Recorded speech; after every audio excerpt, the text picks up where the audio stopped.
Welcome to Soundbreaker. On today's episode, we are talking to Yair Hashachar, who is a CEO and a co-founder of Kumbengo. Thank you for joining us. And for our listeners who might not be familiar with you, could you please give us a small introduction and a little bit about what do you do before we dive into it? So first, thanks for having me here, Wow. And yeah, I'm Yair, the CEO and co-founder of Kumbengo, like you mentioned, and we are building the next generation of music creation tools. And our focus is on AI-powered software instruments that basically capture the sound and style of top musicians worldwide.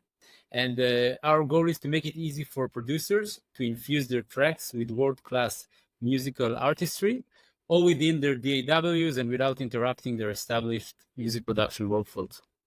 Amazing. And just a quick, how should I say, if we go back in history a bit about your teenage years, what influenced you to get involved in the music business and the tech business? Because it's a combination of both, what you built Right. and the knowledge you have for music and the love.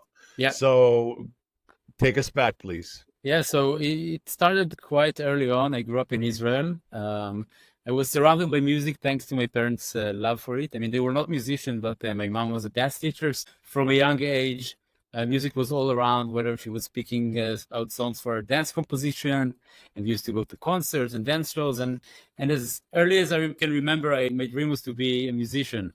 And, starting with banging on toy drums and toy guitars. And then my journey into music started more officially with violin lessons at the conservatory in my hometown. And I quickly switched to guitar because it felt much more cooler. And I fell in love with jazz because that's what the guys, like the high schoolers in the place I live, they used to play jazz music. And I know it's not quite conventional, but that was the reality back then. So this was kind of the music I listened mostly during my high school years.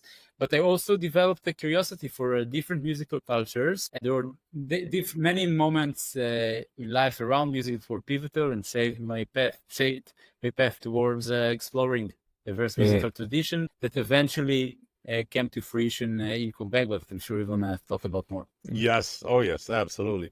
I mean, you've given your varied background with the band that you toured with, Gulaza, and managing interactive toys, some combination. How did these experiences kind of influence your approach of developing Kumbengo? So Gulazo was an ethnic music ensemble that was toured quite extensively up until the pandemic. And there is a big market for ethnic music. We played a very niche kind of style of Yemenite Jewish music, but we did it like in a creative and our own way. And we toured quite extensively in Europe and Asia. And I had the opportunity to get to know the music business from inside and to get to know the festival managers and the labels of the world music labels and the press and PR. So it was quite a teaching experience. And also seeing the world through music and creating connections with people around it was really amazing. I'm sure you can relate. Yes. And on the other hand, I worked as a product manager in SIBO, which back then created interactive toys for kids using sensors and other cutting-edge technologies. And this was equally transformative because that was my first experience in the startup environment. And I learned to navigate, the complexities of working with designers and developers and manufacturers, because in this case it was a physical toy. And of course, doing user testing with kids, which was kind of challenging. And I think there are parallels, between toys and music toys or music tools, basically, because in English and many other languages, you have the word play, which is used both for playing music and playing with instruments. Yes. And I think, it's not a coincidence. There is something about how to support a creative and deep play or deep creative act using technology is quite the same. And it's something that really inspired me up to this day to create things that are user-centered and supports the creative process. Amazing. I guess you did earn the right to be called a doctor. You have a PhD in musicology. That's So right. should we call you Dr. Yair? Yeah, it's fine, but yeah, the PhD is there Yes, the sometimes. Yeah. PhD, that you earned it. Yeah. How do you think your academic journey influenced Kumbengo's Kumbengo's projects and your overall vision? So in many ways, first, I mean, a bit about my academic path. For many years, I thought I devoted my entire time to academia, and I thought my career would be as a university professor. But then I felt like, I mean, I loved being out in the field in Africa and then doing research and interview musicians, meeting them, and going to concerts, analyze some music. But then the writing process felt sometimes the academic writing, especially in the humanities, is quite tedious and long, and oftentimes the impact of the work felt a bit limited. So then we moved to the US, and I kind of transitioned, found it as a great opportunity with the rise of ChatGPT and DALL-E and all those incredible AI tools to going back to my startup career. Actually, I tried to ask myself what are the tools around that I could play with in music, and there were not many. So Yeah. that's where I felt like it's a good opportunity to step in and try to develop things myself. And Mhm. these days, many of the ideas and visions behind the products of Kumbengo are coming from my research on African music, and not only African music, but world musical cultures, to understand the musical nuances, the kind of intricacies of the different cultures, and how Mhm. you can represent them or using technology to enhance them in a way that is viable and authentic. When you say African, don't forget Africa is a massive continent, and there's That's right. so many different countries in Africa, and each one has their own sound, their own cultural sound, their own experiences, their own feelings when it comes to music, even, and all of that. And I'm not a musician, but I've been in the music business for a long time, and I know music is all about emotions, about feelings, about pain, happiness, experiences, and all of that. So in Africa, totally different. Totally. So Right. many Right. as a large continent. And the music, Africa is part of their culture, is a big influence on Yeah, not just on the African world, on the African continent and the whole world. that's right. Especially now, African music is massive here in That's America. right. That's right. Yes, is being kind of inserted in everything, in all Yeah. type of music. Yes. Yeah, this is Uh, an amazing trend, because I think there were yes. years that people maybe they were inspired by it, but they didn't acknowledge the influence of it. And Mm, as you say, it's very diverse, and I don't think we very have here the diverse. time to kind of narrow down to different like the specificities in terms of different cultures. But of course, I was focused on specific countries in West Africa and learn, their instruments, and it's very kind of focused activity. Well, that was my next question. Like, how did that, it was definitely an eye opener for you to be in Africa and Sure. experience all of that. Yeah. So tell us about your journey there, and how did it really kind of influence Kambingo, vision? So first, maybe it's worth mentioning that I was exposed to African music first when I was 17, I think. I Yeah. bumped into this recording of an amazing instrument called the kora, which is a West African harp.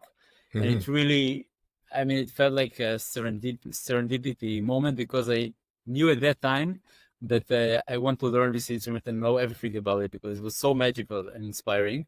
And Hmm. this actually started my path. And before academic, I mean, at the beginning, I didn't think my academic career and the music will even converge. And then I just learned. I traveled with a mentor, a great teacher I had back in Israel, a Kenyan, to Hmm. West Africa when I was 17, Wow. and to start to learn this instrument, the kora, and it all began there. Later on, when I shifted towards academia, and my research was around politics and music in Africa, kind of the intersection between them, I got to know many musicians, incredible musicians, that were all eager to collaborate and create music that transcend borders. I mean, people, they know everything about global musical culture, and many of them want to be part of it, but there Hmm. were often limitations in terms of language barriers or lack of access to state-of-the-art studios and technology. And even then, I had some ideas. How can we make the music tech landscape more inclusive, new music industry more inclusive? And because I think it's important. And for years, the music industry, the music tech, has relied. You had kind of sample disc and loop libraries since the 80s and 90s for allow producers to incorporate ethnic instruments. Hmm. But for me, it was not enough. I mean, these tools are useful, but they have significant limitations. They don't represent fully the kind of cultural element and authentically. And Yeah. sometimes even the musicians are occluded, and you don't know who were the musicians that recorded those sounds, and it just like out there, and they felt it's not the right way to do it. And these are some of the early experiences that shaped Kumbengo, and I feel that AI can make a huge difference there if it is done right. I see. As Campingo's first product get ready to launch, what were some of the difficulties or the challenges you faced during the development? And maybe you can tell us how did you overcome these challenges? Yeah, so many challenges. I mean, we face numerous challenges, as you can imagine. I mean, working, Yes. especially we are a early stage startup, Yes. bootstrapping. We are 3 people. That's the entire team. Me and my co-founders. Maybe worth mentioning Jonathan and Yoav. They're the technical co-founders. But beyond it, AI is such a young technology, and we often encounter very basic and core obstacles. They don't yet have established solution like more mature technologies. So some of them we were among the first to tackle and these issues, and it was posed quite, delayed in production and things like that. And this required us to adopt like many creative approaches to problem solving. Sometimes we had no choice but to develop our own solution, which, on the one hand, it delayed progress, but also significantly expanded our abilities and knowledge in the company. For instance, integrating AI neural networks inside the plugin was not an easy task. And this was just one of many obstacles we have. Well, you managed to tackle them. That's what counts. Worked on it. You Yeah. mentioned something that you guys have been bootstrapping it. So, if you don't mind me asking, you guys had no funding. Everything is self-funded, been Right. bootstrapped by you and the co-founders. That's right. Well, Completely definitely. self-funded. And Yes. and it requires us to be really laser focused. We can't many tests at the end, but we don't want to, our Northern Star right now is releasing our first plugin, and all our attention is dedicated to this test, and we kind of split all the responsibilities between the 3 members. And it's challenging, but also kind of enriching experience. Yeah, very inspiring for a lot of people who, want to take the same path and footsteps and say, no, you need funding. We really don't. You just got to be determined and focused, as you said, laser focused, and have, I wouldn't say just the knowledge, just actually, what do you want? You know exactly what you want, and you focus on it and you make it happen. That's right. And I think especially these days, you have many tools. I mean, we started, as I mentioned, we just with all those, ChatGPT started and many other great tools that they really helped us in developing. Yeah. It's very easy today for people with an idea and a little bit of technical knowledge, but it is something that you can learn to start prototyping, create prototypes and experiment. And you don't need, you don't need to be fully funded. You can do many things on your own. Amazing. Very inspiring.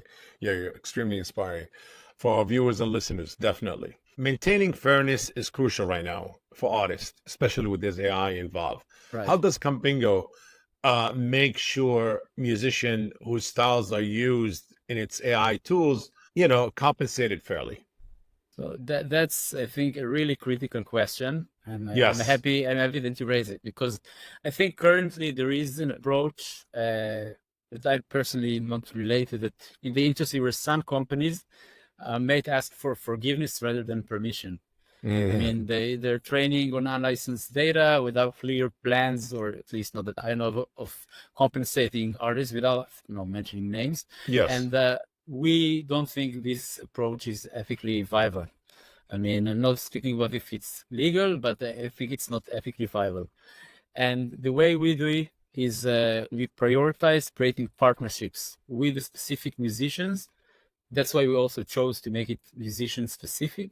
We work with individual artists and compensating them, and proportionally based on the use of their models.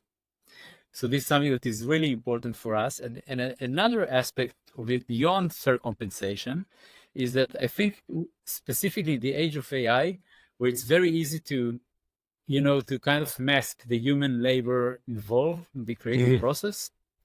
It's very important to put human creative labor at the forefront.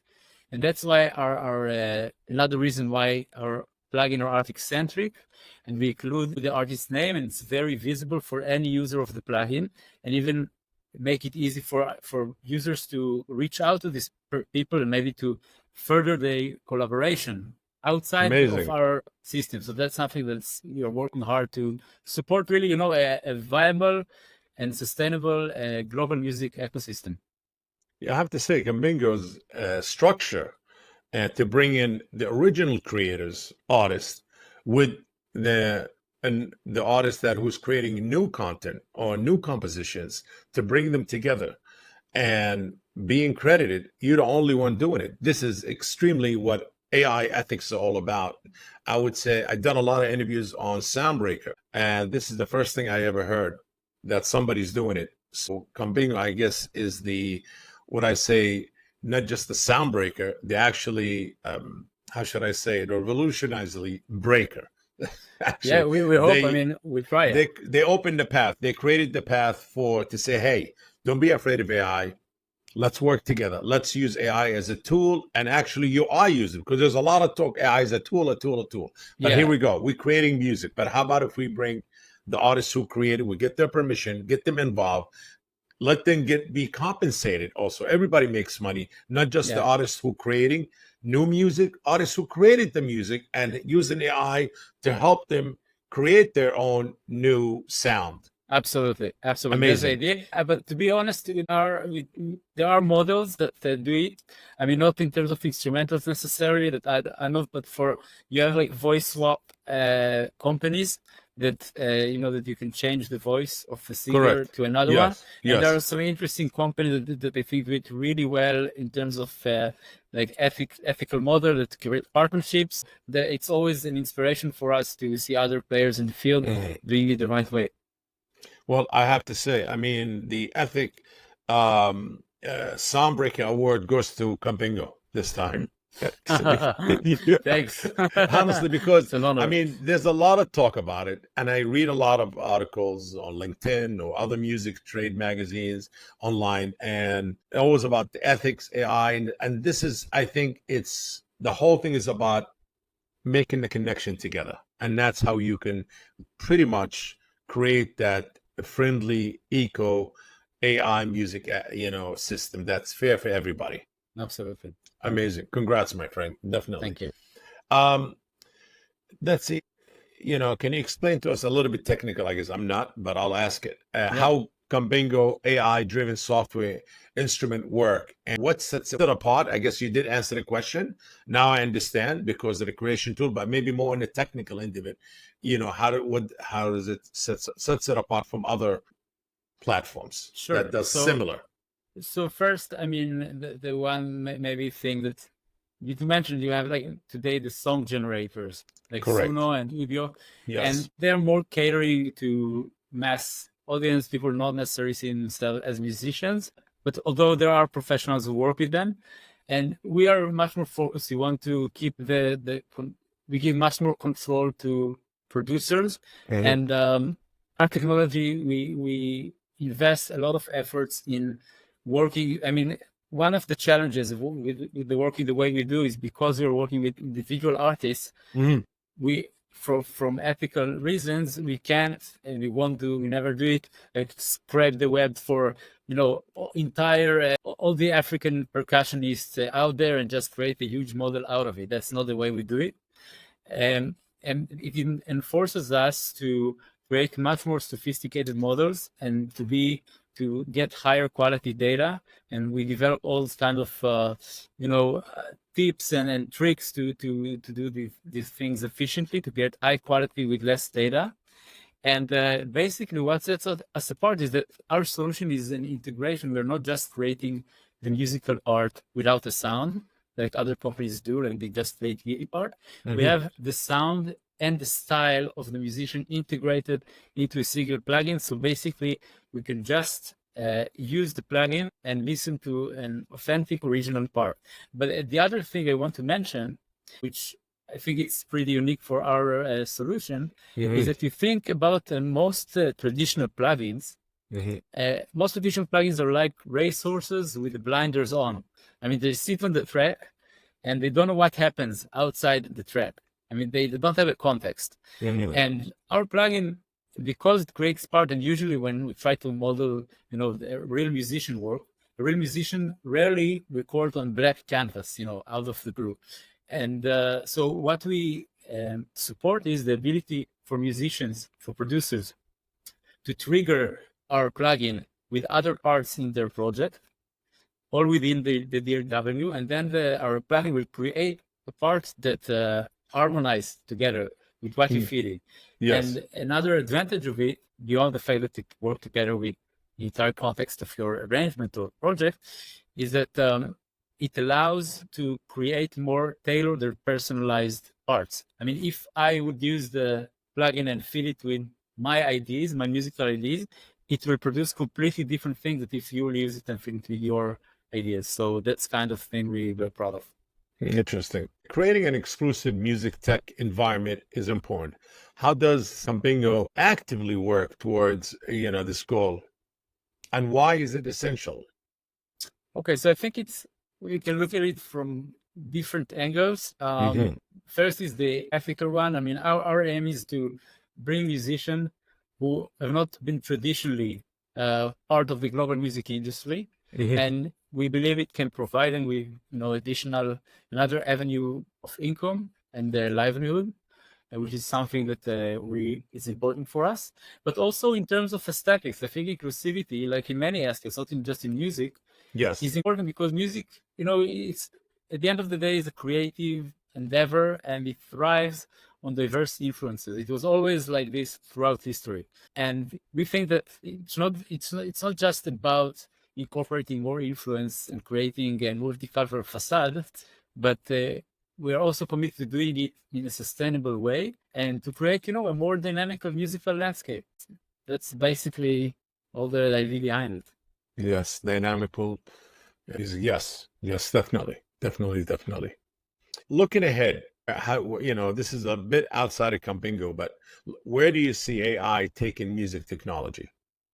So I think these days we see a proliferation of tools, and with every Yes. new technology, with every new period of innovation, there are things that will stay with us and things that won't. I mean, there will be inevitably a natural process, a natural selection process, Mhm. where only solutions that addressing significant market gaps or providing unique value proposition will endure, because now we are still in the hype phase. I mean, people, they hear AI and they're like, they're starting getting curious, but it's not necessarily that you need to solve every problem with AI.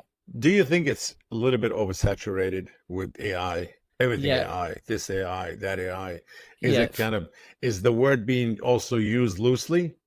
yeah, for sure, for sure. Many companies that I would not define their technology as AI use it in more flexible way, which is fine because it's a broad term. It's kind of hard to, limit the extension of the term. But I think that it's totally there are many tools that won't sustain because there are just non-AI technologies that can solve the same problems, and it will be interesting. And of course, there will be more tools, additional tools that we can imagine right now Mhm. that will pop up. So it's very interesting. And what I see, I mean, in the professional realm, that's where our focus is more. You see a growing integration of AI technology into the more established tools. I mean, I always like to look at the visual domains.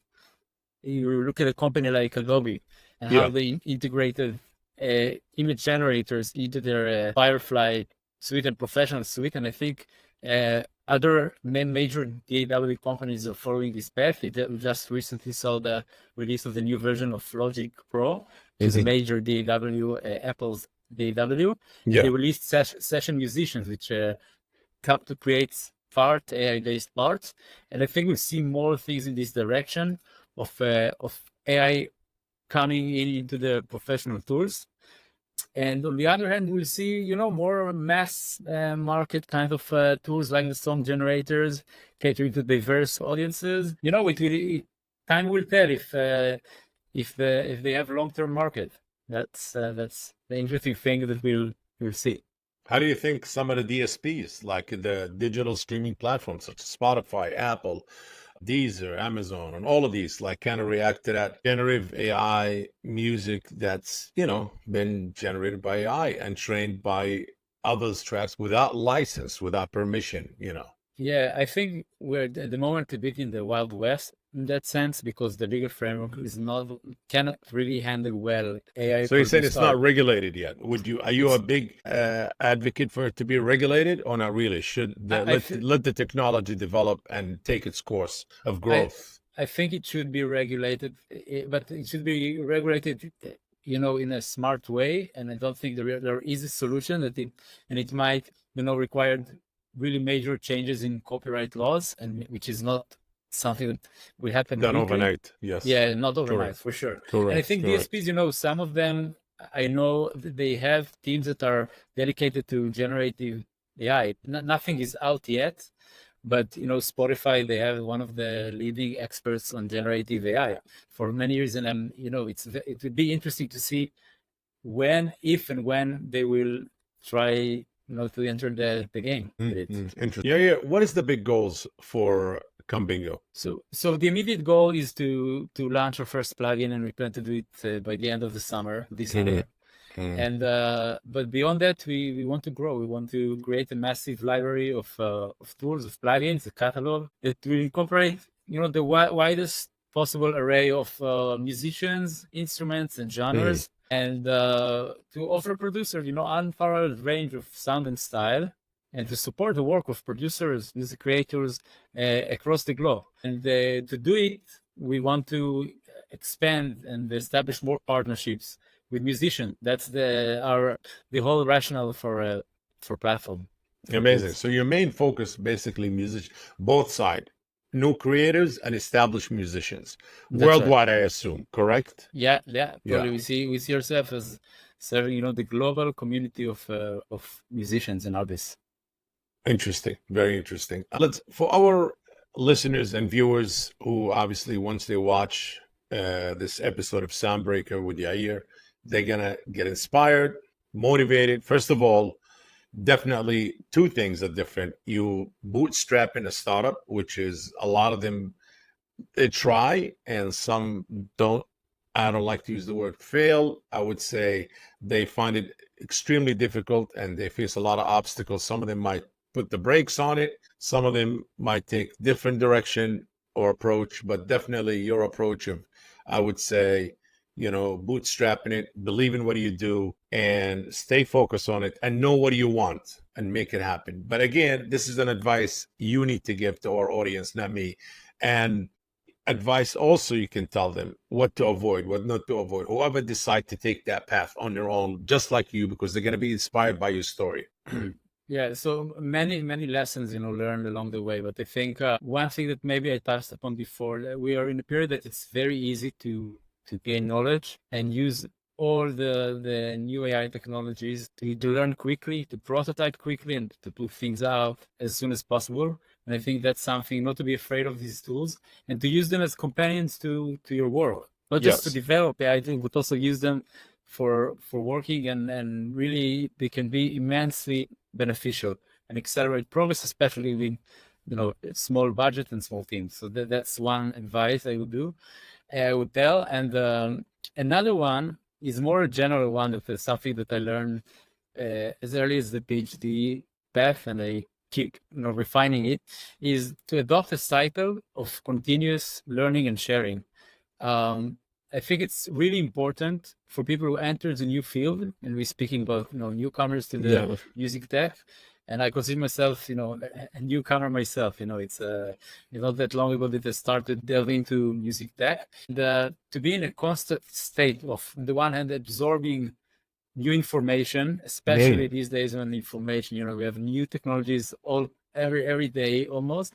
But equally crucial is resonating that knowledge by sharing it with others. And I really recommend actively seeking opportunities to engage with people. I mean, the industry is very small, and I was really surprised when I entered the music tech industry how small it is, and it has its advantages. I mean, because you can reach out to really important figures in the industry Yes. really, efficiently, and people are very open to share their advice.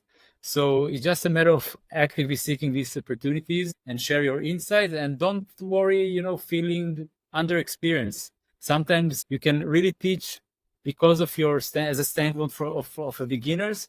You can provide really valuable insights. So it's something I really advise you. Well, it is very insightful, I have to say. Definitely.